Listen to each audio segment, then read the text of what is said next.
बहुत समय पहले की बात है। एक राज्य में एक राजा रहता था। वहाँ अक्सर भेष बदलकर अपने राज्य के गांवों और नगरों में जाया करता था और प्रजा के हालचाल लिया करता था। एक दिन वहाँ हमेशा की तरह भेष बदलकर जा रहा था और वहाँ रास्ते में एक पत्थर से टकराकर गिर गई। राजा उस पत्थर को हटाने ही वाला था, लेकिन उसके मन में एक विचार आया।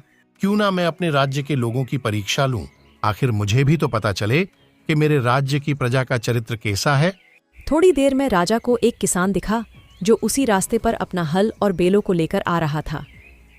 किसान ने पत्थर को देखा तो अपने बेलों को मोड़कर वहां से चला गया। किसान के जाने के बाद एक दूध वाला डिब्बे में दूध लेकर वहां से निकल रहा था। तभी वो उस पत्थर से ठोकर खाकर गिर गया।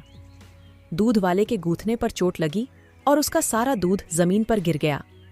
दूध वाला बड़ी मुश्किल से उठा और राजा को बुरा भला कहकर वहां से चला गया, पर वो पत्थर उसने भी नहीं हटाया। राजा ने देखा उसके महल का सिपाही घोड़े पर सवार होकर उसी रास्ते से आ रहा है। उसे भी पत्थर से ठोकर लगी और उसका घोड़ा पीछे की ओर हो गया। सिपाही गिरते गिरते बचा और बोला, मैं इस पत्थर को कई दिनों से देख रहा हूँ, इसे कोई हटाता ही नहीं। यहाँ के लोग आलसी हो गए हैं।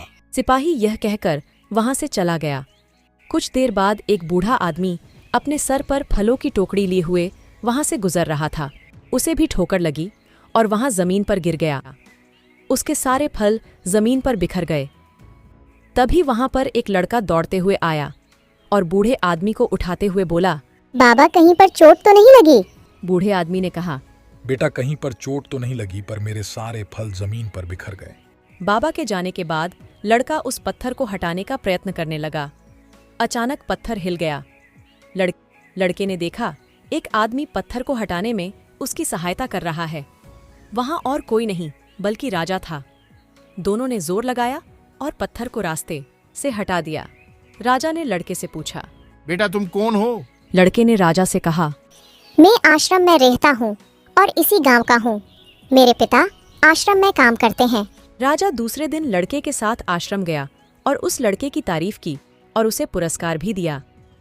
इस कहानी से हमें यहाँ सीख मिलती है कि रास्ते में आने वाली हर बाधाएं उन्नति का अवसर है। इसलिए बाधाओं से डरे नहीं, उनका सामना करें और उन्हें हटाकर जीवन में तरक्की के मार्ग पर आगे बढ़े। दोस्तों, आपको हमारी ये रास्ते के पत्थर वाली कहानी कैसी लगी अपने कमेंट के द्वारा हमें बताएं। ऐसी और कहानी सुनने के लिए हमारे चैनल को सब्सक्राइब करें।